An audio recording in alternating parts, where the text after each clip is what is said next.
right on time for another super slick ride on the Soul Train. We'll get rolling with the exciting stylistics right after this communication.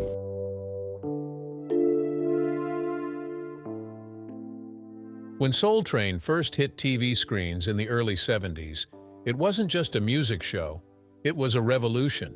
Week after week, legends walked through those shimmering doors, dressed to the nines, ready to make history. From funk to disco and R&B to hip-hop, it was where stars were born and icons were celebrated. But behind the lights, choreography, and smooth moves, time has told a different story. Many of those famous faces and beloved performers have since passed on, while a few found themselves tangled in legal troubles that no one saw coming. So today we're taking a look back at Soul Train, the joy, the groove, and the heartbreak, to remember some of the guests who are either gone too soon or caught up in the darker side of fame. Don Cornelius. When it comes to Soul Train, there's no way to separate the show from the man who made it all happen, Don Cornelius. The smooth voice, the sharp suits, the slow, commanding delivery that felt like velvet dipped in authority. He wasn't just a host, he was the heartbeat of black music television. Before the flashing lights, before the dancers in wide collars and knee-high boots, there was a man from Chicago with a dream and $400 in his pocket. Don Cornelius wasn't born into showbiz. He came from a modest background. His father worked as a postal worker, and his mother kept the home running. After high school, he joined the Marines, serving 18 months in Korea. When he returned, life was steady but uninspired. He sold insurance, worked for the police department, and did what he had to do. But something in him wanted more, something creative, something meaningful. That something showed up when he took a 3-month broadcasting course. It unlocked his voice, that deep, confident tone that would later become legendary.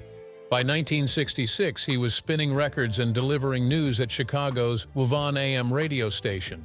People listened because he sounded different, real, grounded. Then in 1967, he made the jump to TV, hosting a black's view of the news on WCIU-TV. But Don wasn't done dreaming. In 1970, he took a leap of faith that would change television forever. With just $400 of his own money, he created a pilot for a show inspired by American Bandstand. But this one would spotlight young black people dancing to the latest soul, funk, and R&B hits. It was called Soul Train. With help from businessman George Johnson, the founder of Johnson Products, Don's vision grew beyond Chicago. By 1971, Soul Train had gone national, and the world was never the same. Week after week, viewers tuned in to see black excellence on full display. The Jackson 5, Stevie Wonder, Aretha Franklin, and LL Cool J all brought the house down on that stage. The fashion, the energy, the dancing, it wasn't just a show, it was a cultural celebration. And then there was Don, standing at the center of it all, signing off each episode with that famous line that still lingers in pop culture today: "We wish you love, peace, and soul." Even the smaller moments on the show had purpose. The scramble board, for instance, where dancers would unscramble the names of famous black icons, always ended in success. Don once explained that losing wasn't an option because the show was built to project positivity and pride in black identity. Everything about Soul Train was intentional: the music, the movement, and the message. But behind the scenes, Don was a man battling a storm of his own. In 1982, he underwent a grueling 21-hour surgery to fix a malformation in his brain's blood vessels, a procedure that left him with lingering health problems for decades. Then came the 2000s, and life took another harsh turn. Don married Russian model and former Miss Ukraine Victoria Chapman in 2001. It seemed like a new chapter, but it quickly unraveled. By 2009, their marriage was over, and before the divorce was finalized, Don faced domestic violence charges. He was sentenced to probation, community service, and counseling. A painful fall from grace for a man who once represented class and composure on television. Still, even through the headlines and the health battles, people remembered the Soul Train Don, the voice that introduced legends, the man who made every Saturday morning feel like a celebration. But pain has a way of lingering quietly. On February 1, 2012, tragedy struck. Don Cornelius was found dead from a self-inflicted gunshot wound at his home in Sherman Oaks. He was 75. Reports later revealed that he'd been suffering unbearable pain from the complications of his old brain surgery. In one haunting phone call to his son, Don admitted he wasn't sure how much longer he could take it. His death hit hard, not just because he was gone, but because it reminded everyone how deeply human he was beneath the legend. Don Cornelius gave the world Soul Train, a show that didn't just entertain but empowered. It changed how Black culture was seen, how it was celebrated, and how it moved. And even though he's no longer here, every time that familiar line echoes, love, peace, and soul, you can still feel his presence, smooth as ever. Signing off one last time, R. Kelly. When you talk about R&B in the 90s, you can't ignore R. Kelly, the man whose voice could melt a crowd and whose hits ruled radio for years. From Bump and Grind to I Believe I Can Fly, his sound defined an era. But while his music played at weddings, school dances, and Sunday cookouts, a darker truth was quietly brewing behind the fame. His story isn't just about talent or success, it's about how a man who once embodied soul and swagger ended up in the kind of headlines no one wants to see. Robert Sylvester Kelly was born on January 8, 1967, on the south side of Chicago. He grew up in the housing projects with his mother, Joanne Kelly, a school teacher who kept the family grounded. His father was never really in the picture. As a kid, R. Kelly found comfort in music. By age 8, he was already singing in church, his mother showing him how to mimic Stevie Wonder's runs by placing a nickel on the record player to slow the music down. He once recalled that moment as the start of everything, the spark that made him realize he had a gift. But childhood wasn't kind. At 12, Kelly said he witnessed things no child should ever see, moments of abuse and trauma that would haunt him for years. When his mother later moved the family out of the projects, she hoped it would give him a better chance. It did. At Chicago's Kenwood Academy, a teacher named Lena McClin noticed his voice and pushed him to believe in himself. She told him he could be anything. And for a while that seemed true. By his late teens, Kelly was performing in subway stations, pretending to be blind so police wouldn't arrest him for busking. In 1990, his R&B group MGM hit it big, winning Big Break, a national TV talent show hosted by Natalie Cole. It was his first brush with the spotlight, and not long after, his music started catching fire. He appeared on Soul Train more than once, first with MGM, then later as a solo artist performing hits like Honey Love and Your Body's Callin'. Fans went wild. He wasn't just singing, he was performing, owning the stage in that confident, smooth, untouchable way only R. Kelly could. In 2001, he even walked away with 2 trophies at the Soul Train Music Awards, standing among the greats he'd once watched as a kid. For a while, it looked like R. Kelly could do no wrong. His albums went platinum, his songs ruled the charts, and he was producing for legends: Michael Jackson, Whitney Houston, and Toni Braxton. Then came I Believe I Can Fly, the anthem that made him a global star. But behind that polished image, cracks were beginning to show.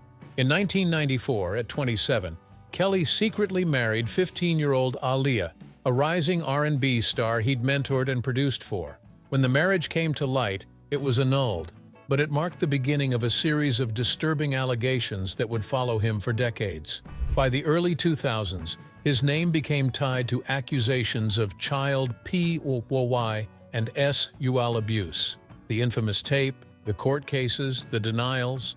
It became an ongoing saga that overshadowed everything else. In 2008, he was acquitted of child POY charges, but new accusations kept coming. By 2019, after the surviving R. Kelly documentary, public opinion turned sharply. Protests erupted. His music was pulled from playlists, and the #MuterKelly movement swept through the industry. Years of fame, money, and power had all come crashing down. What started as the story of a boy with a dream had turned into one of the most shocking downfalls in music history. In 2021, R. Kelly was found guilty of racketeering and trafficking. His career, once a celebration of soul, had become a cautionary tale about fame, abuse, and the cost of silence. R. Kelly is still alive, serving decades behind bars, but in many ways, his story already feels like an ending. The same man who once stood on Soul Train with a smile, telling the world he believed he could fly, ended up grounded by the weight of his own actions. Aretha Franklin. When Aretha Franklin stepped onto the Soul Train stage, it wasn't just another guest appearance, it was royalty entering the room. The Queen of Soul didn't need flashing lights or fancy effects. Her presence alone commanded attention. Every note she sang carried a story of pain, pride, and power, wrapped in that unmistakable soul-deep voice that could shake the walls and heal hearts at the same time. Aretha wasn't just performing, she was preaching. When she graced Soul Train for the first time on April 14, 1973, she turned the stage into her church. The audience moved as if under a spell while she belted out Rocksteady, Daydreaming, Call Me, and of course, Respect. Each song hit differently, not just as hits, but as declarations of confidence and womanhood. That episode even featured a rare interview with her brother, Reverend Cecil Franklin, giving fans a glimpse into the family roots that shaped her strength and sound. By the time she returned in 1976, Soul Train had already become a cultural powerhouse, and Aretha, its most fitting crown jewel. That appearance, shared with Ronnie Dyson, showed a more seasoned Franklin, confident and grounded, still glowing with that Detroit gospel fire. And when she later appeared again in 1979 during a Best of Soul Train special, performing Ooh Baby Baby alongside Smokey Robinson, it felt like a full-circle moment. Two legends, two friends paying tribute to the music that defined generations. But behind that radiant smile and divine voice was a woman carrying battles few ever saw. Aretha Louise Franklin was born on March 25, 1942, in Memphis, Tennessee, and raised in Detroit, where her father, Reverend C.L. Franklin, was a preacher with a thunderous voice and a famous congregation. Little Aretha was barely 10 when she began singing gospel in his church, and by 18, Columbia Records had signed her. But her early years in the industry weren't smooth. The label didn't quite know what to do with her sound, that raw, church-bred power that didn't fit neatly into a box. It wasn't until she moved to Atlantic Records in 1966 that the world truly met the Queen of Soul. Hits like Respect, Think, and You Make Me Feel Like a Natural Woman didn't just climb charts, they rewrote them. Each song became an anthem, not just for music lovers, but for women demanding to be seen, heard, and respected. Her records, Lady Soul, Young, Gifted and Black, and Amazing Grace, cemented her as one of the greatest voices of all time. She wasn't just singing soul, she was defining it. Through the years, Aretha collected awards the way others collected applause. 18 Grammys, countless honors, and the title that no one could ever take away, the Queen of Soul. But even queens face storms. By the late 2000s, rumors of her declining health began to surface, though she kept performing, smiling, and showing up for her fans. It wasn't until later that the truth emerged. Aretha had been quietly battling a rare illness, a pancreatic neuroendocrine tumor, PNET. Unlike the more aggressive pancreatic cancers, PNETs are sneaky. They grow slowly, showing almost no signs until it's too late. Aretha fought privately, with the same grace and strength that defined her music. Her strength was quiet, but her impact was thunderous. On August 16, 2018, the world went still. The Queen of Soul was gone, leaving behind a silence that no one could fill. Her passing wasn't just the end of a life, it was the closing of a chapter in American music, one written in gospel, soul, and fire. Her death also shone a light on neuroendocrine tumors, sparking awareness and research into a disease many had never even heard of before. Stevie Wonder. Some artists hear music.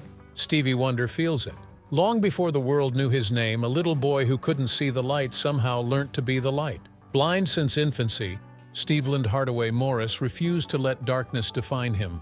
Instead, he turned sound into color, rhythm into emotion, and music into his way of touching the world. At just 11, he signed with Motown's Tamla label, a child prodigy with a harmonica and a dream. They called him Little Stevie Wonder, and for good reason. By 13, his song Fingertips shot to #1 on the Billboard Hot 100, making him the youngest solo artist ever to do it. That moment wasn't luck, it was the beginning of a genius unfolding. Fast forward to January 13, 1973. Soul Train was the heartbeat of black music, and Stevie Wonder was its pulse. That day, he took the stage and turned it into a celebration. He performed Signed, Sealed, Delivered I'm Yours, and Superstition, and even wrote and performed an original called Soul Train just for the show. Watching him that day was like witnessing pure joy take human form. His fingers flying over the keys, the crowd vibing, every beat alive with electricity. The 1970s became his classic period, where everything he touched turned into soul gold. Albums like Talking Book, Inner Visions, and Songs in the Key of Life weren't just music, they were movements. Superstition with its infectious clavinet groove, Higher Ground with its spiritual urgency, and Isn't She Lovely with its raw, fatherly joy. Stevie gave us emotion layered with meaning. He wasn't afraid to speak truth either, as his songs carried messages about love, injustice, and hope in equal measure. And then came the awards, 25 Grammys to be exact. A shelf full of trophies, a lifetime of honors, including the Rock and Roll Hall of Fame, the Songwriters Hall of Fame, and even the Presidential Medal of Freedom. But Stevie never just chased hits, he chased purpose. He fought to make Martin Luther King Jr.'s birthday a national holiday and stood for peace, unity, and humanity when it mattered most. From Superstition to I Just Called to Say I Love You, from the streets of Detroit to the United Nations, Stevie Wonder proved that music could be both a revolution and a love letter. More than 100 million records later, his voice still reminds us that you don't need sight to see beauty, you just need soul. Michael Jackson. When Michael Jackson stepped onto the Soul Train stage in the early 70s, it wasn't just another TV performance, it was history in motion. The Jackson 5 were already household names, but there was something magnetic about that young boy in the front, the one with the wide smile, the sparkling eyes, and moves that made the crowd lose their minds. By 1972 and 1973, Michael had become the heartbeat of the group, and when they performed Dancing Machine, he introduced something the world had never seen before: the robot. The audience went wild. That moment didn't just entertain, it changed the game. It was the birth of a movement, a taste of the genius that was about to rewrite pop culture forever. A year later, Michael returned to Soul Train as a solo artist. He was growing up, shedding the boyish charm and stepping into his own spotlight. Even then, there was a confidence in his performances, like he knew he was destined for more. The crowd couldn't get enough. His energy, his voice, his rhythm, everything about him radiated something rare. By the time he was honored with the Humanitarian of the Year award at the Soul Train Music Awards in 1993, Michael wasn't just a performer anymore. He was an icon, a man who had danced his way into the soul of the world. Michael Joseph Jackson was born on August 29, 1958, in Gary, Indiana, the eighth child of the Jackson family. He was barely 6 when he began performing with his brothers, and before long, the Jackson 5 became one of Motown's biggest acts. Songs like I Want You Back, ABC, and I'll Be There weren't just hits. They were anthems of joy and youthful brilliance. But while most kids his age were playing outside, Michael was already perfecting his craft under the bright, relentless lights of fame. Then came Off the Wall in 1979, his first true solo breakthrough.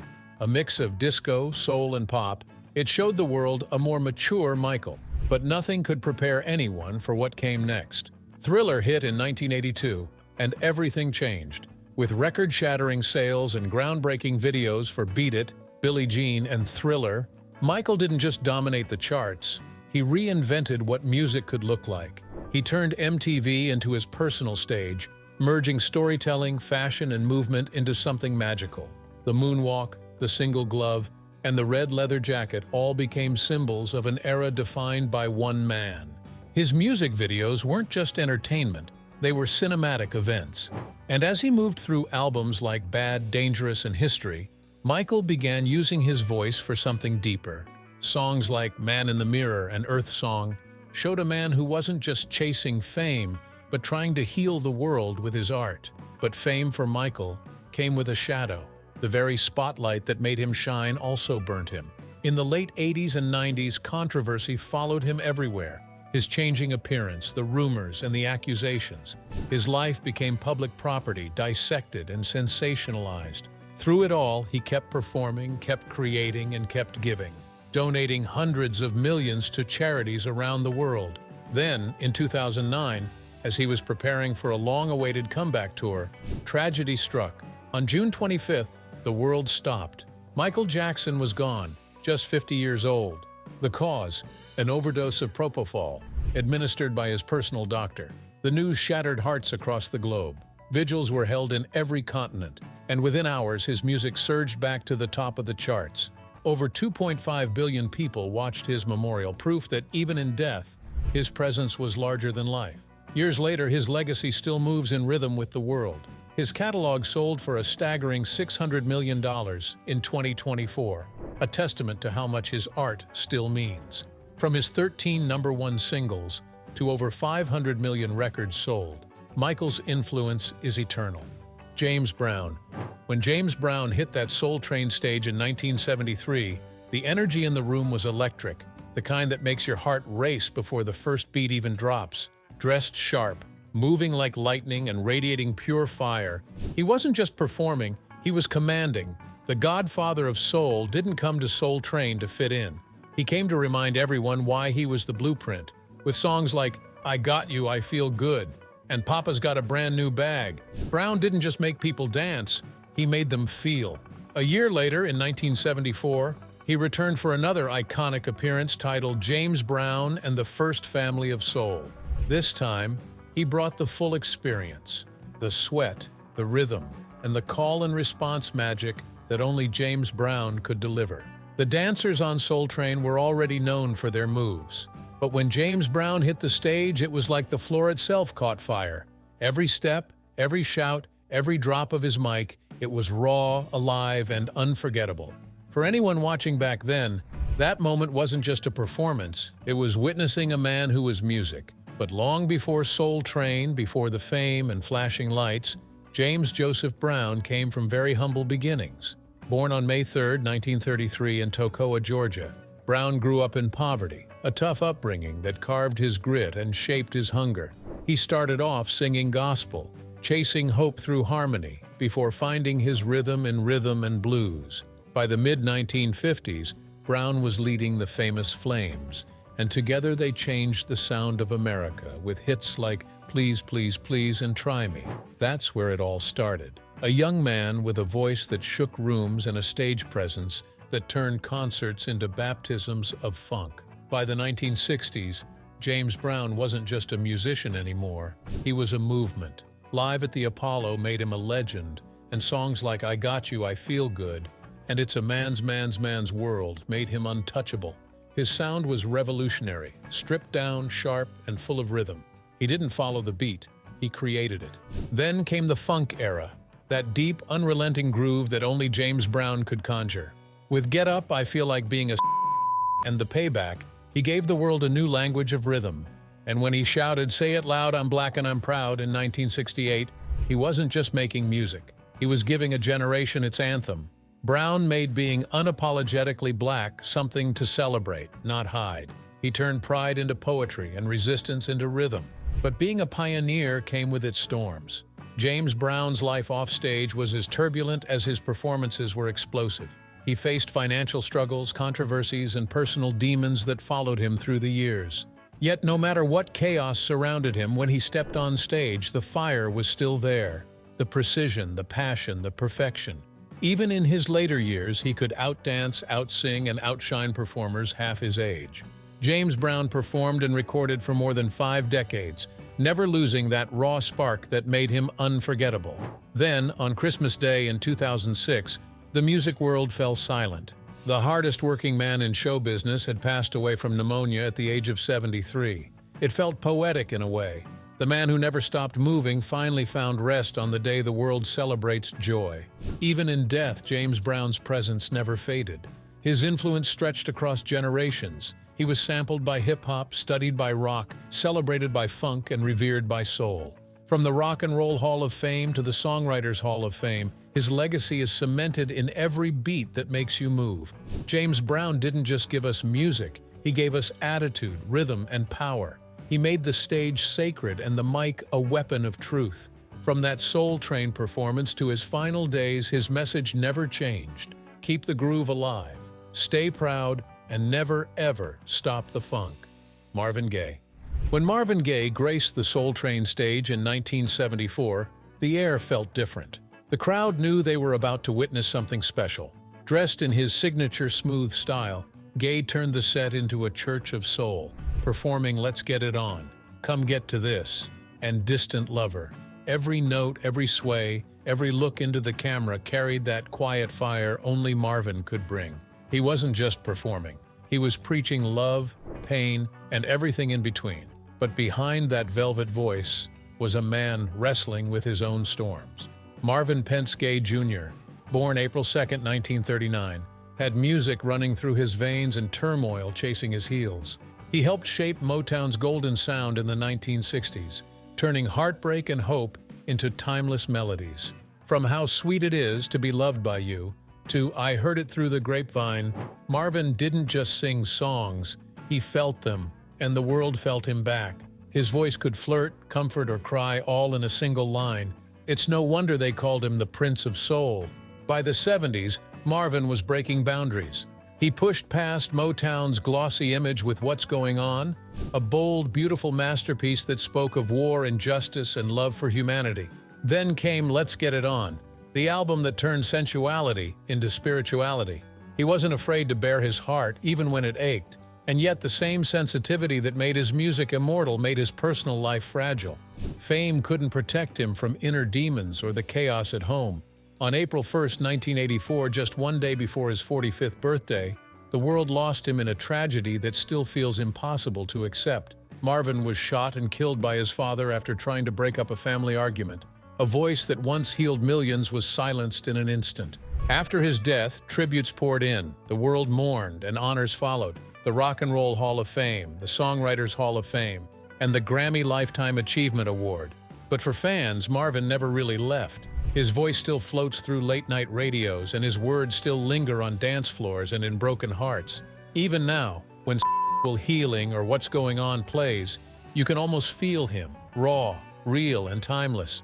Marvin Gaye wasn't just a singer, he was soul personified. And though his story ended too soon, his music keeps whispering one truth: love always outlives the pain. Whitney Houston. When Whitney Houston stepped onto the Soul Train stage in 1985, she wasn't just a newcomer with a pretty voice. She was a storm in silk. Young, radiant, and glowing with that unshakable confidence only destiny could give, Whitney opened her mouth and the room shifted. Her voice soared through You Give Good Love, and for a few breathtaking minutes it felt like time paused. The audience wasn't just watching a performance, they were witnessing the birth of the voice. By 1987, Whitney had gone from rising star to reigning queen.